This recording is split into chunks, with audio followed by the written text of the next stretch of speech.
हाय भाई। क्या हुआ तुझे? अपसेट क्यों लग रहा है? 6 साल हो गए यार आज आर्टिकल 370 के एब्रोगेशन के। तो इतना सड़ा हुआ मुंह क्यों बना रहा है? क्या हुआ है? भाई I feel democracy has let down the Kashmiris. क्यों? I thought you like democracy. Isn't that the best form of government? Judiciary भी तो है बैलेंस करने के लिए उसे।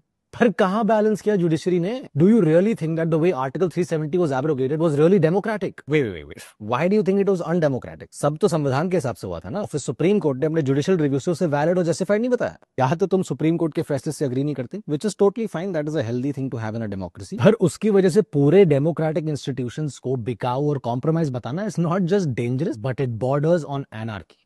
पर भाई कश्मीरीज के सेंटिमेंट्स को तो साथ लेकर चलना चाहिए। उनकी बात हो रही है तो तुम उनको साथ लेकर नहीं चलोगे? देख, I totally agree with that, but it was choosing between two evils and we chose the lesser evil. Article 370 temporary थी, ये सुप्रीम कोर्ट ने भी कंफर्म किया है। आर्टिकल 370 से जेएनके के पास एक अलग कॉन्स्टिट्यूशन था, लेकिन आरटीआई, राइट टू एजुकेशन जैसे लॉज ही नहीं लगते थे। अब जाके 890 plus central laws are applicable in the state of Jammu and Kashmir. Weaker sections को रिजर्वेशन मिलता है। इंटीग्रेशन के लिए ये जरूरी नहीं है। हाँ ठीक है, आइडिया ठीक है, पर तरीका तो गलत है। कश्मीरियों के राइट्स का क्या? वहां इतनी ज्यादा मिलिट्री की प्रेजेंस है, लोग डरते हैं, डेमोग्राफिक चेंज का डर है उन्हें। 2024 में भी एनसी और आईएनसी आ गई थी ना। इसका मतलब ये है कि वहां के लोग अभी भी खुश नहीं है आर्टिकल 370 के एब्रोगेशन से। देख, I honestly can not say how it is like to live in a militarised region, क्योंकि मैं कभी रहा नहीं, और जो सिर्फ वहां रह रहे हैं वही समझ सकते हैं कि how is it like to live like that. पर मुझे ये बता, क्या जब आर्टिकल 370 था तो क्या टेररिज्म नहीं होता था? क्या 370 के टाइम हर दिन स्टोन पेल्टिंग, हड़ताल, बंद नहीं होते थे? भाई अब जाके स्कूल्स खुल रहे हैं, रोड्स बन रहे हैं, इंटरनेट चल रहा है 4G। और ये जो पूरा डेमोग्राफिक चेंज का जो ओपिनियन है ना, वो एकदम बकवास है।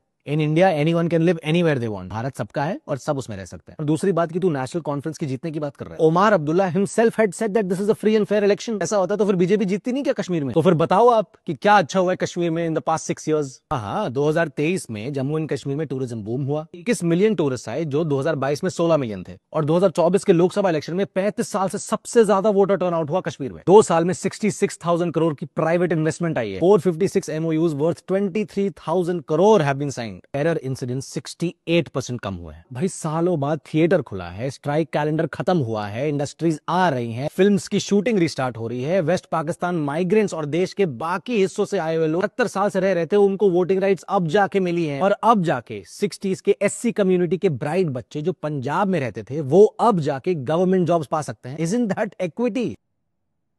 प्रॉब्लम ओरिएंटेड नहीं बनना है, हमें सोल्यूशन ओरिएंटेड बनना है ना, बिकॉज भारत तो एक है। You couldn't solve Kashmir in 75 years. How are you expecting the government to solve it in 6?